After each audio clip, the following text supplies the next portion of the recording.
Bien. Merci d'abord au Seigneur Dieu de nous avoir donné l'occasion de pouvoir nous réunir aujourd'hui.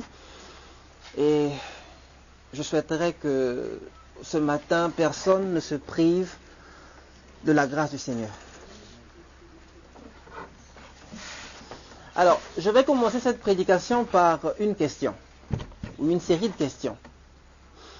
Qui voudrait trouver un meilleur travail? Levez la main, ceux qui veulent trouver un meilleur travail. Ah, c'est bien. Qui voudrait vivre dans une plus belle maison? Qui voudrait réussir de manière générale dans la vie, gagner des millions, avoir un meilleur salaire? Bon, j'ai presque envie de demander qui voudrait une meilleure femme, mais je ne vais pas le faire. Très bien. Alors, vous voyez que quelque part, dans notre cœur, nous sommes portés à vouloir le paradis sur terre. Nous voulons le paradis sur terre. Et même en tant que chrétiens, nous désirons vivre dans de bonnes conditions. Et quelque part, ce qui est difficile, ce qui est compliqué, c'est que maintenant, il y a des personnes qui prennent l'évangile de la grâce et qui utilisent l'évangile de la grâce pour promettre de bonnes choses matérielles aux autres. Généralement, dans les Écritures, vous verrez que dans l'évangile du salut, on vous dit changez de vie et croyez en Dieu. Mais il arrive facilement que l'on puisse dire maintenant, venez à Dieu et il va changer votre vie. Quand on dit ça, maintenant c'est sous-entendu quoi? C'est sous-entendu que bon, si vous êtes dans la difficulté financière, avec Dieu ça va s'arranger. Si vous êtes dans le besoin d'une femme ou d'un mari, avec le Seigneur ça va s'arranger.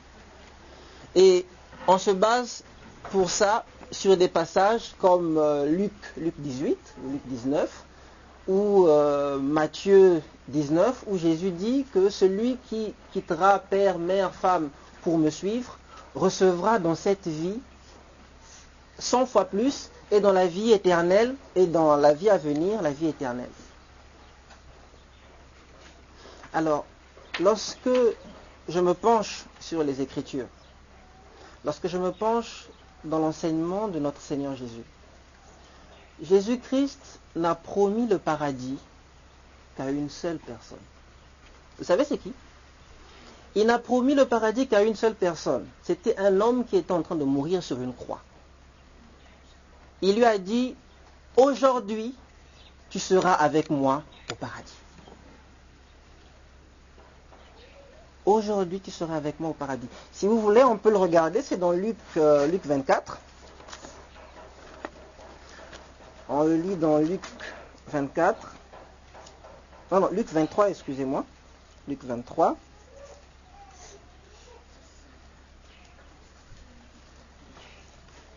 Luc 23, le verset 39, à partir du verset 39, il nous est dit, l'un des malfaiteurs, suspendu en croix, blasphémait contre Jésus. N'es-tu pas le Christ? Sauve-toi toi-même, et sauve-nous. Mais l'autre lui fit des reproches et dit, ne crains-tu pas Dieu, toi qui subis la même condamnation? Pour nous c'est justice, car nous recevons ce qu'ont mérité nos actes, mais celui-ci n'a rien fait de mal. Et il dit à Jésus, Jésus, souviens-toi de moi quand tu viendras dans ton règne. Jésus lui répondit, en vérité, je te le dis, aujourd'hui tu seras avec moi dans le paradis. Jésus s'adresse à quelqu'un qui est en train de mourir. Aux autres qui sont restés en vie, il a dit échec. Il a dit difficulté. Il a dit persécution. À Pierre, par exemple, il dit, Pierre, tu vas échouer dans ton entreprise. Tu veux me prouver que tu seras toujours fidèle, mais je te dis qu'avant ce matin, tu vas dire aux gens que tu ne me connais pas. Et Pierre l'a dit. 3 fois de suite, Pierre a dit, je ne te connais pas au Seigneur. Et même lorsque Pierre est revenu vers le Seigneur, lorsque le Seigneur est ressuscité, remarquez que Pierre n'est pas devenu un grand commerçant. Il était toujours en train de pêcher son poisson. Et lorsqu'il revient vers le Seigneur ne lui dit pas que demain tu seras tout puissant sur la terre. Le Seigneur lui dit, quand tu seras vieux, ce sera un enfant qui t'attachera une ceinture et qui t'amènera là où tu ne voudras pas. Et l'apôtre Jean nous dit dans l'évangile de Jean que c'est par cette manière que le Seigneur voulait montrer à Pierre comment, par quelle mort il le glorifierait. Par quelle mort il le glorifierait. Nous avons tendance à penser que c'est dans la gloire et dans tout ce qui est grandiose que nous pouvons glorifier le nom du Seigneur. Mais la Bible nous dit que c'est parfois même dans des conditions extrêmement difficiles, dures, que le nom du Seigneur est glorifié. Nous oublions que le Maître, celui que nous appelons Seigneur, est quelqu'un qui est mort sur la croix. Et quelque part, c'est quelque chose que je peux comprendre, parce que dans le monde, lorsque nous marchons, lorsque nous sommes dans des difficultés, les gens ont tendance à nous dire, mais ton Dieu, qu'est-ce qu'il fait ton Dieu? Et ça nous touche. Hein? Regarde dans quelle situation tu es là. Qu'est-ce que ton Dieu est en train de faire? Comment il peut supporter qu'une personne qui est aussi diplômée que toi puisse encore, par exemple, faire le corocoroman au grand marché? Ou puisse faire contrôleur dans un bus? Ton Dieu là, qu'est-ce qu'il fait? Comment un beau jeune homme comme toi, comment une belle jeune fille comme toi, tu as du mal à trouver un mari? Et ça nous touche. Mais remarquez dans le passage que nous avons lu, celui qui blasphémait, c'est le même discours qui tient à Jésus. Il dit, mais tu es le Fils de Dieu. Sauve-toi toi-même et sauve-nous avec toi. Vous voyez? Normalement, ce genre de discours ne devrait pas nous toucher. Parce que ce type de discours n'a pas touché Jésus-Christ. Jésus-Christ était sur la croix. Beaucoup de personnes ont dit, mais si tu es le Seigneur, descends. Et il n'est pas descendu. Parce qu'il faisait la volonté de son Père. Bien sûr, je dirais qu'il y a sur terre des endroits très jolis. Dans notre vie de chrétien, dans notre vie de disciple, Dieu nous accorde des moments de joie intense.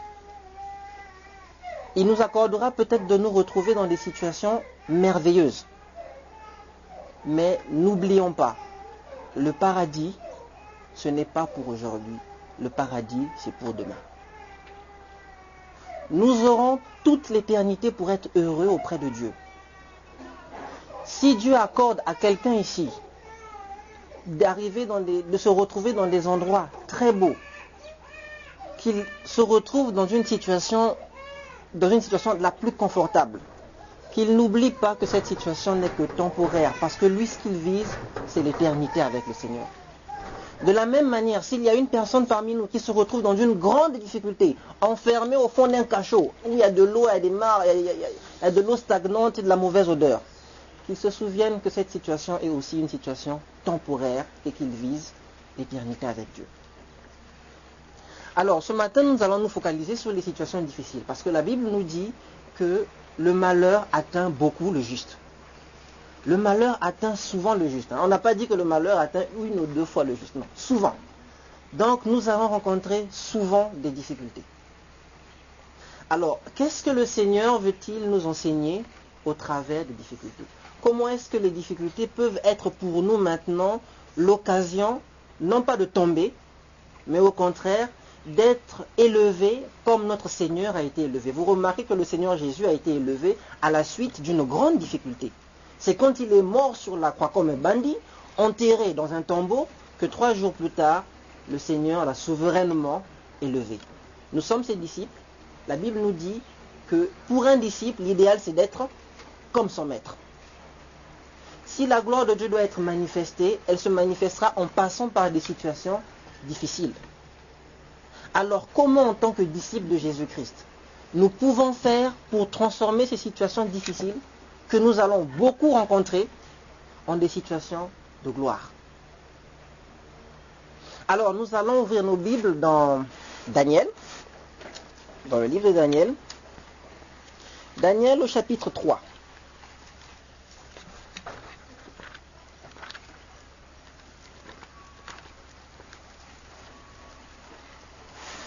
Daniel, le chapitre 3. Daniel, chapitre 3. Je vais lire une partie pour qu'on puisse comprendre le contexte.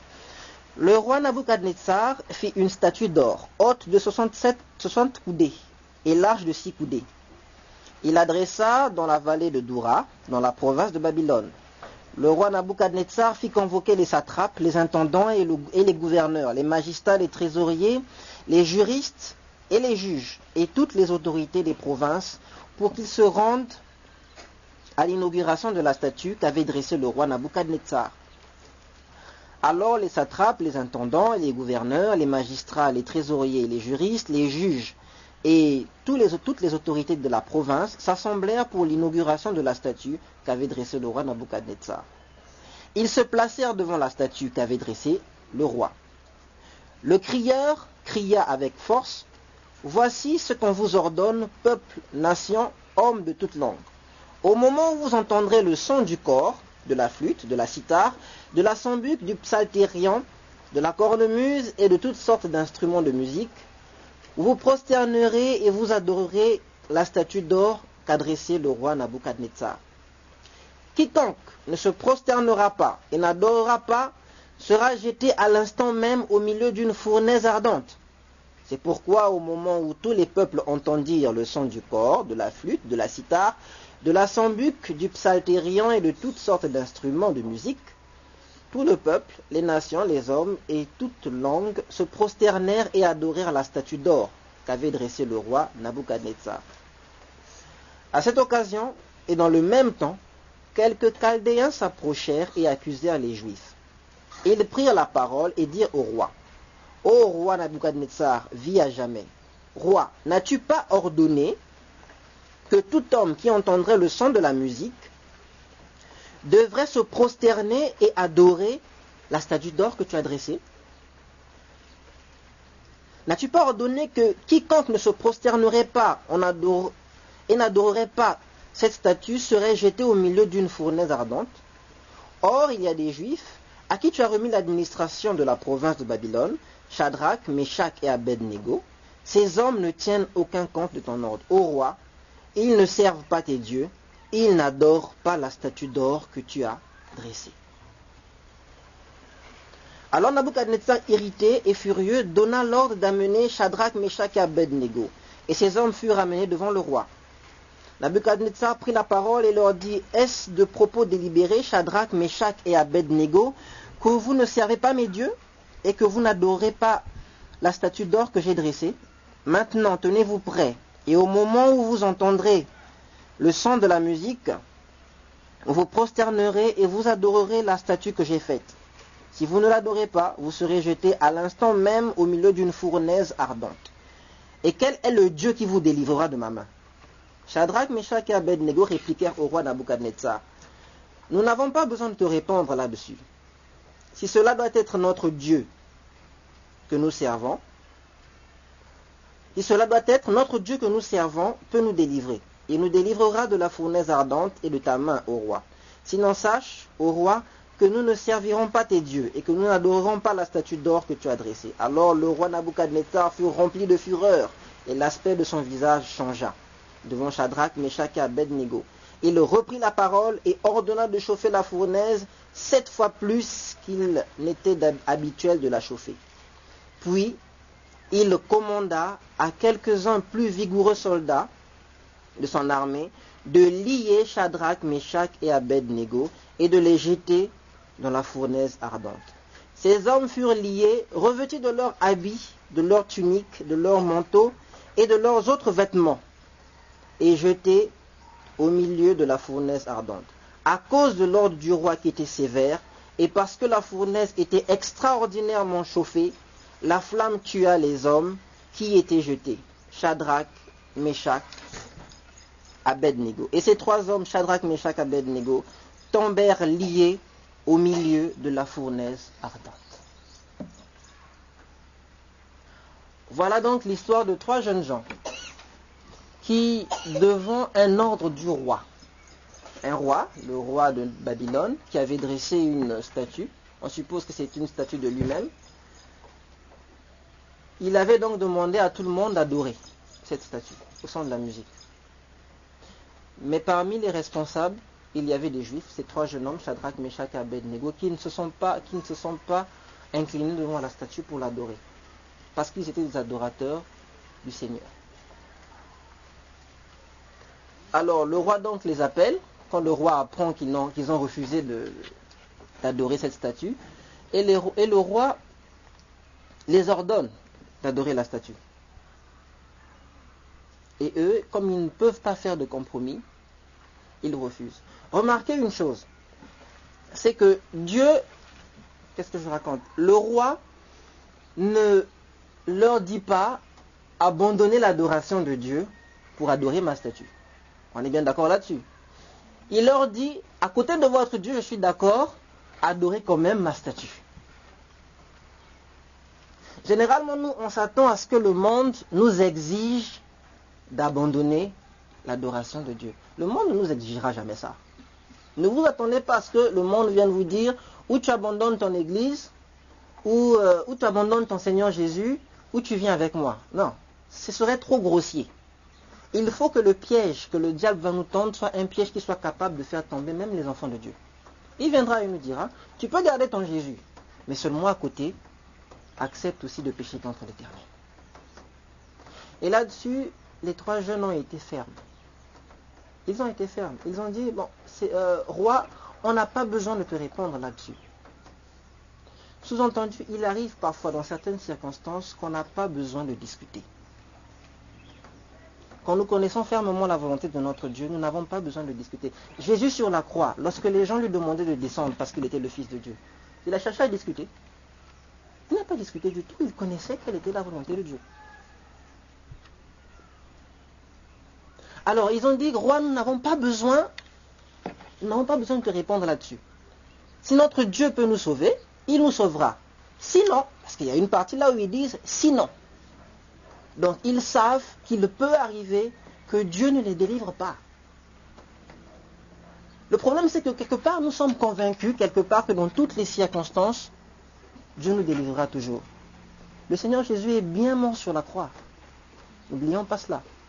Et dans ma vie de disciple de Jésus-Christ, je suis tombé sur des situations où lorsqu'on est convaincu que dans toutes les situations, compliquées, Dieu viendra toujours intervenir comme nous le voulons, il est possible qu'on devienne rétrograde. Écoutez, pendant les événements de 97, il y a eu des jeunes filles qui se sont fait violer. Et on m'a rapporté le cas d'une jeune fille qui, pendant qu'elle était en train de se faire violer, elle criait le nom de Jésus. Seigneur Jésus, interviens, mais Jésus n'est pas venu. Bon alors, qu'est-ce que vous allez dire? Quel est ce père-là qui est capable de regarder son enfant se faire violer comme ça?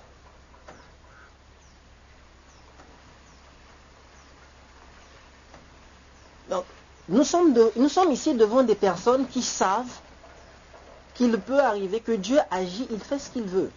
S'il veut nous délivrer, gloire à son nom. S'il ne nous délivre pas aussi, ça veut dire que par notre mort, nous glorifierons son nom. N'oublions pas, Dieu nous a réservé dans le ciel des corps immortels, des corps de lumière. Alors, si ce corps-là, qui un jour ou l'autre va tomber malade et va mourir, doit subir la flamme d'un feu, la persécution ou les coups des hommes, est-ce que vous pensez que c'est un problème pour Dieu? C'est vraiment un problème si Dieu n'en prenne pas soin.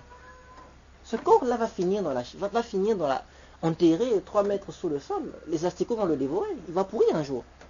Or nous savons que dans le ciel, il y a un corps immortel qui nous attend. Ne soyons pas insensés au point d'idolâtrer notre propre corps.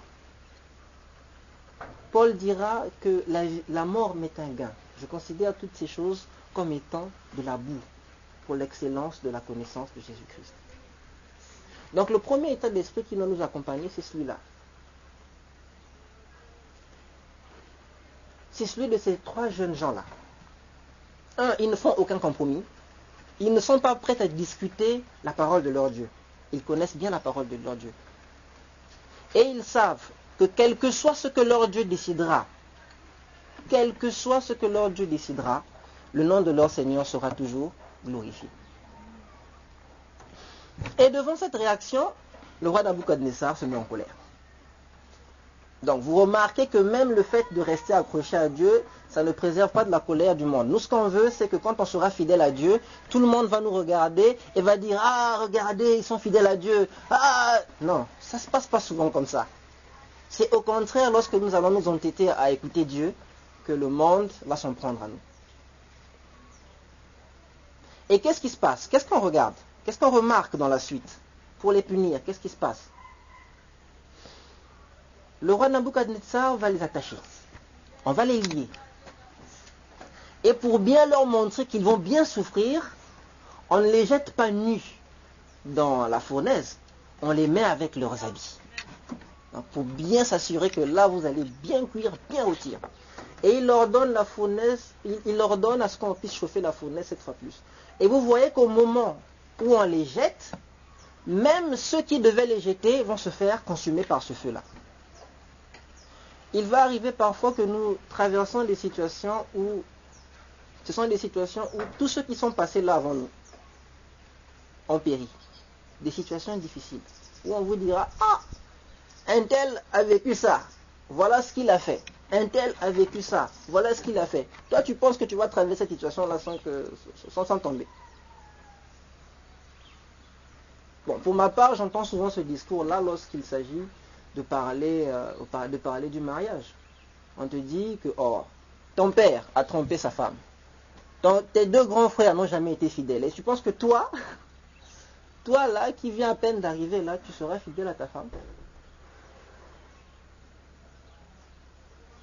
Mais ça n'arrête toujours pas nos 3 jeunes gens. Alors nous allons lire la suite, parce que c'est la suite qui est intéressante.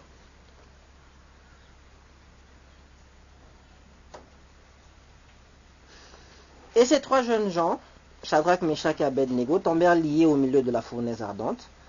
Alors le roi Nabuchodonosor fut effrayé et se leva précipitamment. Il prit la parole et dit à ses conseillers, « N'avons-nous pas jeté au milieu du feu 3 hommes liés ?» Ils répondirent au roi, « Certainement au roi. » Il reprit, « Eh bien, je vois 4 hommes sans lien qui marchent au milieu du feu et qui n'ont pas de mal. » On les a jetés liés et maintenant dans le feu, ils sont déliés. Mes amis, si Dieu permet que nous tombons dans la fournaise, si Dieu permet les difficultés, c'est pour que dans ces difficultés-là, nous apprenons à être déliés, à être libérés de certaines choses. Aujourd'hui, si je vous pose la question de savoir qu'est-ce que vous pensez qu'il y a de plus important, vraiment, sont des choses, citez-moi les choses dans votre vie sans lesquelles vous ne pourriez vivre. Je suis persuadé que vous allez me citer beaucoup de choses. Des choses qui sont peut-être importantes. Mais c'est dans la souffrance, dans la difficulté qu'on apprend à faire la différence entre ce qui est réellement important et ce qui ne l'est pas. Voilà le premier enseignement que Dieu veut nous transmettre par la difficulté.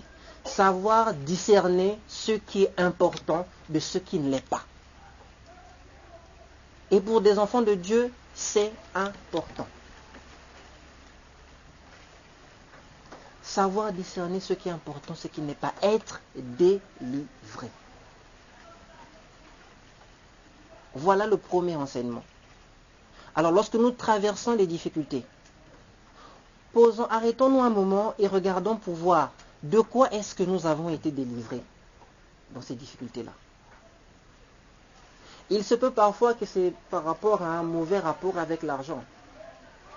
Les difficultés peuvent nous apprendre à mieux gérer nos finances. Un ministre de Dieu, quelqu'un qui va gouverner avec Christ, qui ne sait pas gérer l'argent, mais c'est grave. Peut-être que les difficultés sont là pour nous encourager à mieux aimer les personnes qui sont autour de nous. Peut-être que les difficultés de Dieu sont là pour nous encourager ou pour nous enseigner, pour nous encourager à ne pas aller à des endroits que nous ne devrions pas fréquenter. Les difficultés nous délient. Elles nous libèrent. Elles nous apprennent à faire la différence entre ce qui est important et ce qui n'est pas important. Et ensuite, choisir ce qui est important. Il y a une suite. Alors donc le roi Nabuchodonosor dit, eh bien je vois 4 hommes sans lien qui marchent au milieu du feu et qui n'ont pas de mal. Et l'aspect du 4e ressemble à celui d'un fils des dieux. Alors ils étaient 3 quand on les a jetés dans la fournaise. Et une fois dans la fournaise, ils sont maintenant 4. Alors ce 4e là, on pourra dire beaucoup de choses, mais c'est ce qu'on appelle ici dans l'Ancien Testament une théophanie, une christophanie. C'est ce que les théologiens appellent une christophanie ou une théophanie. C'est-à-dire c'est une apparition du Seigneur Jésus dans l'Ancien Testament. Vous savez que Jean-Baptiste a dit que Jésus existait même bien avant qu'il soit là. Pourtant on sait que Jean-Baptiste est né au moins 9 mois avant Jésus. Alors c'est une apparition de Jésus dans l'Ancien Testament, dans une situation difficile. Est-ce que vous pensez, est-ce que Jésus était obligé d'apparaître au milieu de Shadrach, Meshach, Abed-Nego pour qu'il soit sauvé? Quand Daniel est jeté dans la fosse de lion, est-ce que Jésus est là? Non. Mais Shadrach, Meshach, Abed-Nego, le Seigneur Jésus se montre au milieu d'eux. Alors ça c'est pour nous enseigner quelque chose. C'est dans les moments de difficulté, c'est dans les moments de persécution où nous pouvons mieux sentir la présence de Dieu. C'est dans les moments où nous sommes dans la difficulté, où c'est vraiment difficile pour nous, que le Seigneur est là, présent.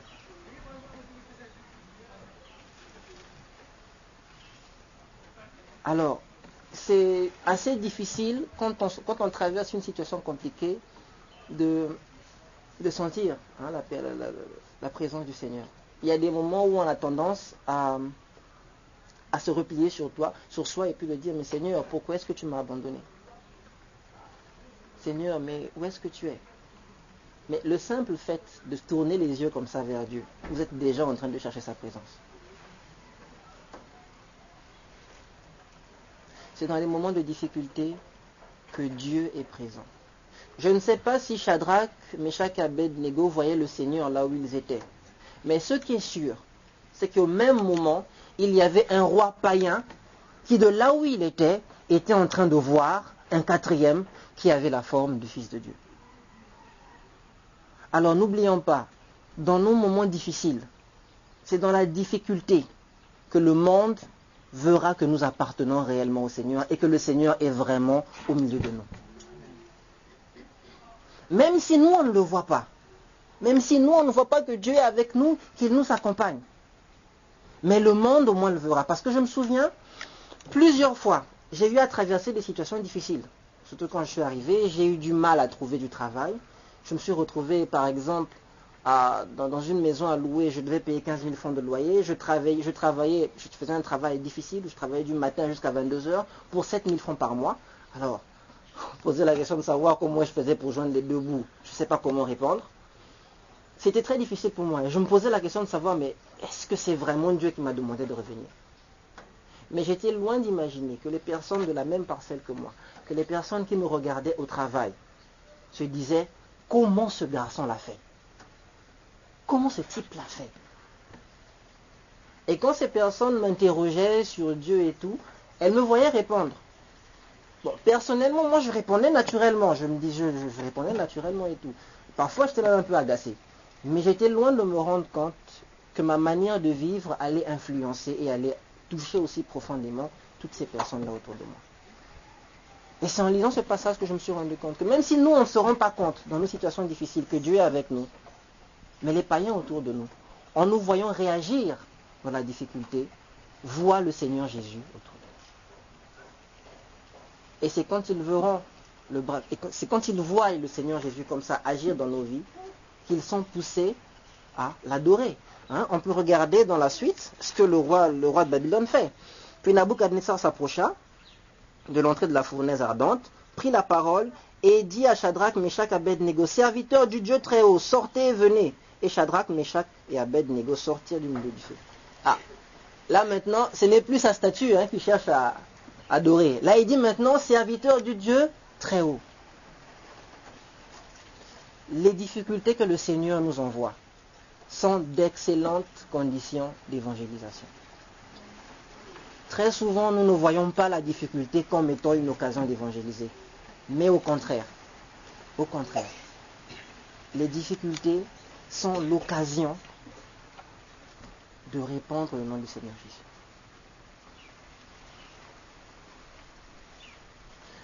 Le Seigneur Jésus a continué à évangéliser même jusque sur la croix. Et vous allez remarquer que le premier païen, en tout cas le premier païen à ma connaissance, à s'être converti, à avoir reconnu que Jésus-Christ était fils de Dieu, c'était qui? C'était le soldat au pied de la croix. Hein? Il regarde Jésus et puis il dit, ah oui, vraiment, cet homme était fils de Dieu. Est-ce que vous avez un exemple comme ça dans toute la vie de Jésus? C'est vrai qu'il y a eu des hommes qui ont eu la foi, des païens qui ont eu la foi en Jésus pendant sa vie sur terre. Mais qu'il y en ait un qui dise, celui-là est le fils de Dieu, alors j'en connais pas. Il n'y en a pas eu dans les Écritures. Donc, l'évangile de Jésus a été porté à son paroxysme, son témoignage a été porté à son paroxysme lorsqu'il est mort sur la croix. C'est là où son évangélisation a été la plus efficace. Et lui-même il le disait, hein, quand on m'élèvera, quand je serai élevé sur la croix, c'est à ce moment-là que j'attirerai tous les hommes vers moi, même les païens. Alors tout ça, c'est pour nous encourager à ne pas baisser les bras devant la difficulté, à ne pas nous laisser attraper par le diable qui, tout ce qu'il désire, hein, c'est que pendant que nous sommes dans la difficulté, que nous puissions tomber, que nous puissions renier notre Seigneur, ou que nous puissions nous décourager. Au contraire, la difficulté ne doit pas nous effrayer. Quand on regarde l'histoire de l'Église, le plus grand nombre de convertis que l'Église a eu à faire, c'est dans des périodes difficiles, vraiment difficiles. Personne ne pourra contredire le fait que c'est pendant la persécution de l'Église primitive qu'il y a eu le plus de convertis. Pourtant, c'est curieux, hein? Vous êtes dans la persécution, on vous interdit de prier le Seigneur Jésus, on vous interdit même d'évangéliser, mais c'est à ce moment-là que vous avez le plus de convertis. Comment expliquer ça? Ça ne s'explique que parce que nous venons de voir. Alors, nous allons donc remercier le Seigneur, nous allons lui rendre grâce pour le fait que dans ces situations impossibles, il est le seul qui est capable de changer une situation difficile en une situation positive. Il est le seul qui est capable de le faire. Et moi, je me réjouis d'avoir un tel Seigneur. Je me réjouis de servir un tel maître. Parce que je sais qu'en fait, rien n'échappe à son contrôle. Toute chose devant lui, même celle que je trouve vraiment incroyable, difficile, toute chose devant lui, il peut les transformer en quelque chose de positif. Nous voulons voir la gloire de Dieu, préparons-nous à tomber dans la fournaise. Parce qu'il faut que pour que les choses soient extraordinaires, il faut que nous soyons dans des situations compliquées. On ne peut pas être sur une montagne. Nous, ce qu'on aimerait, c'est être sur une montagne loin, à 20 km, et puis elle dit, bon, Dieu, maintenant là, je suis à l'abri, fais ton miracle. Non, ça ne se passe pas comme ça. Notre Dieu veut montrer qu'il est puissant. Il veut montrer son bras aux nations. Il veut montrer son bras à ceux qui ne le connaissent pas. Il veut nous faire participer à son œuvre. Donc, par rapport à ça, comprenons que nous allons être au milieu même de l'action, en première ligne de la bataille.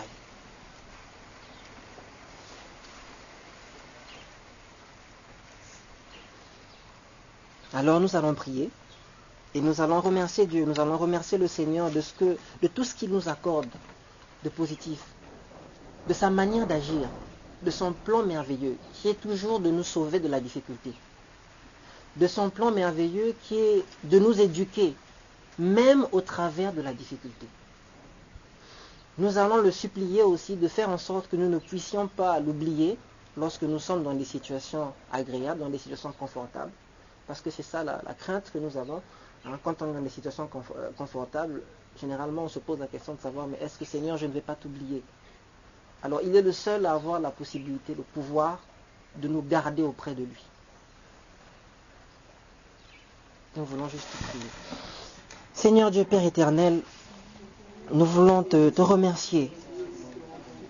Nous voulons te remercier pour ta bonté.